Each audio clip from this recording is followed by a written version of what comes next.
When the Seahawks preseason kicked off on Saturday, you may have seen a new but familiar face on the TV broadcast. Seahawks alum and Super Bowl champion Cliff Avril joined the Seahawks TV crew as an analyst. He's doing pre-show coverage alongside King 5 sports director Paul Sylvie. Now, Cliff has worn a lot of hats since he retired from the Hawks in 2018, among them a second career in real estate development. Our Terry Hollimon talked to him about his next chapter. Cliff, everybody out there knows you as the superstar Seahawk, defensive end, your illustrious NFL career, but I understand football was not your first love, right? Yeah, no, I was a hooper, man. Oh. I thought I was gonna be the NBA. Jamal Crawford, like, yeah. I'm joking, crossover. But no, I thought I was gonna be in the NBA, but I was 6'3" at 15, so I thought I was gonna keep growing. I haven't grown an inch since. And here's the kicker, my mom's only 5'2", so I don't know why I thought I was gonna keep growing to be 6'6" or something like that. Well, you to be 6'3" from a mom that was 5'2", that's amazing anyway. Yeah, so, that was a tall feat. So obviously it worked out for you to switch from basketball to football. You had a great career in the NFL, 10 seasons, right? Yes, sir. Okay. Yes, sir. Won the Super Bowl with the Seahawks. What was your crowning achievement here in Seattle when it comes to football? Oh, man. I mean, of course, winning the Super Bowl. You don't realize what a Super Bowl means to a city, first and foremost, right? We didn't realize the impact until we actually retired. But being able to go to the Super Bowl, being able to go to the Pro Bowl, all these things were great. Having the fastest score in Super Bowl history. That's right. For those that don't know, yes. Cliff has an NFL record that will probably never be broken, which is the fastest score in Super Bowl history, and it was in 12 seconds. So that's the irony in that, right? Yeah, so, the 12s, yeah. The 12, I didn't exactly. even think about that. Yeah, so, but all those things were great. But I think, honestly, how my career started, going 0-16 as a rookie, to being a part of something so dynamic, arguably one of the best defenses ever, I think that piece right there is probably the highlight of everything, and showing that if you just continue to keep working hard, things will work itself out. Right, so you had an incredible career, but just like every professional athlete, you had to come to that moment where you knew it was all done.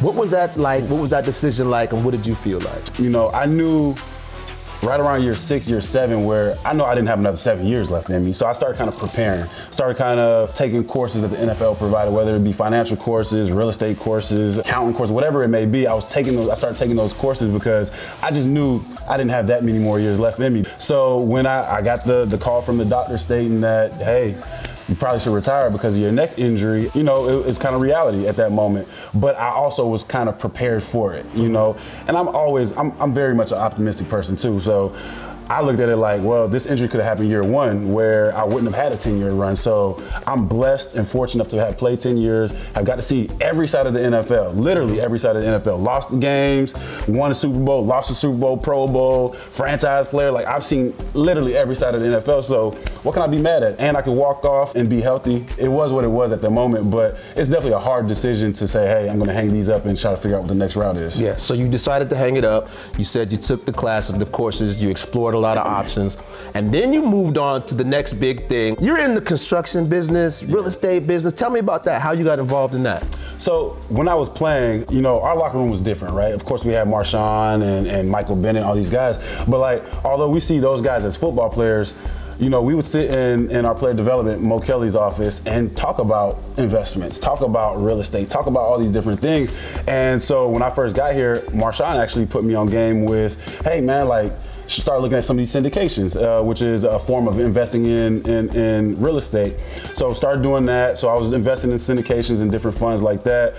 Up until when I retired, I was like, okay, well, let me take a step further and dive into the numbers and do it myself. Why not, right? So now I have my own construction company. I have my own real estate investment company as well, where we build luxury spec homes on the east side of Seattle, and also we buy distressed multifamily properties as well.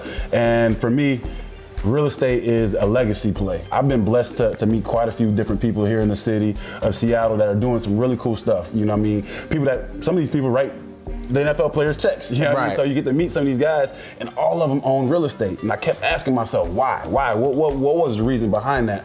And you know, you just start finding out, you know, it's a wealth builder, it's tax advantages, it's cash flow, all these different things. So I decided to dive into it, and here we are. Now, is there any lessons you learned from playing sports that evolve into what you're doing now? Everything that I've learned in sports is what I apply to my business now. Real estate is like the ultimate team sport, where you need everyone to kind of put this thing together. Like building a house, you're not the one that's putting nail to the hammer, right? It's putting the team around you to be able to execute that. And it's just like football, you know, without Michael Bennett, without Red Bryant, without Bobby Wagner, all these guys, like I couldn't have been the player that I was either. The work ethic, being patient, you know, like during the off season, like you're putting work in, but you don't even know how you're gonna apply this work until the season rolls around. Well, it's the same thing with real estate. You know, you gotta be patient. You know, a project like this takes 18 months. Throughout that process, there's a lot of ups and downs. It's just like a football game, right? So it's a lot of things that I learned with football that allowed me to kind of have success. Well, I'm trying to have more success in the real estate space. So what can you tell me about this particular project? This project, man, so it's about 7,000 square feet, so it's a luxury home out here in Medina.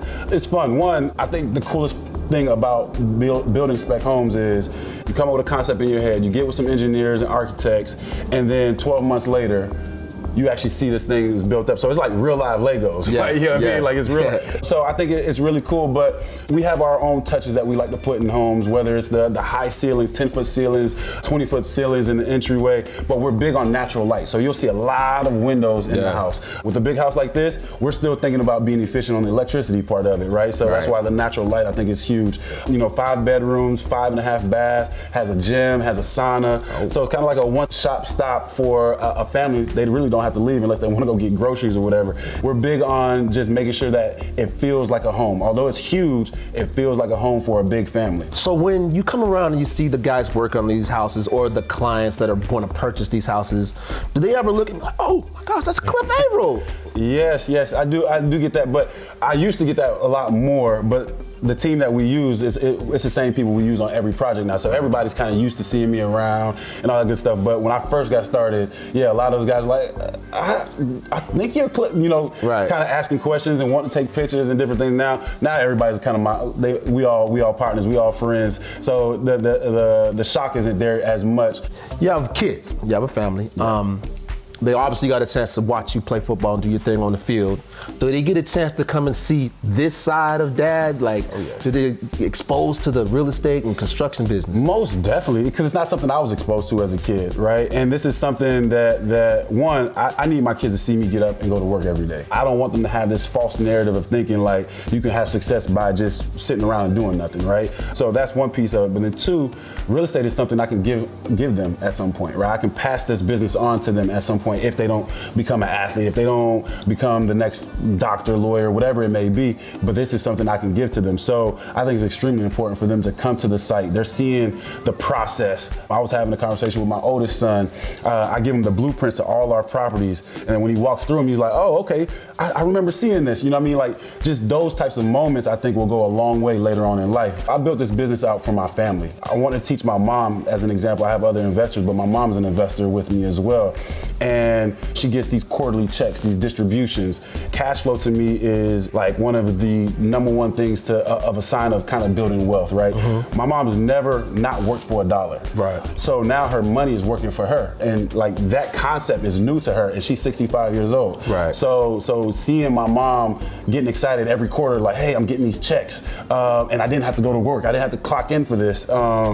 Is exciting to me because now she's learning how to invest, and that's the same thing I want to do with some of my younger cousins and friends and everybody else. So that's the ultimate goal, is to have them set up nice with cash flowing assets to be able to sustain their lifestyle and kind of live their lives. Right on, man. Well, it's obvious you've changed the trajectory of your family tree in a number of ways, man. Congratulations. Thank you for joining us here today, and thank you for showing me this incredible property, man. I can't wait to walk around and check the rest of this thing out. Yeah, no, let's take a tour, man. It's gonna be fun.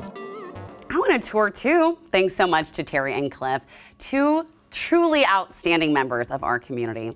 And don't forget, you can catch Cliff doing TV analysis for the Seahawks' 2 remaining preseason games. Both will air right here on King 5.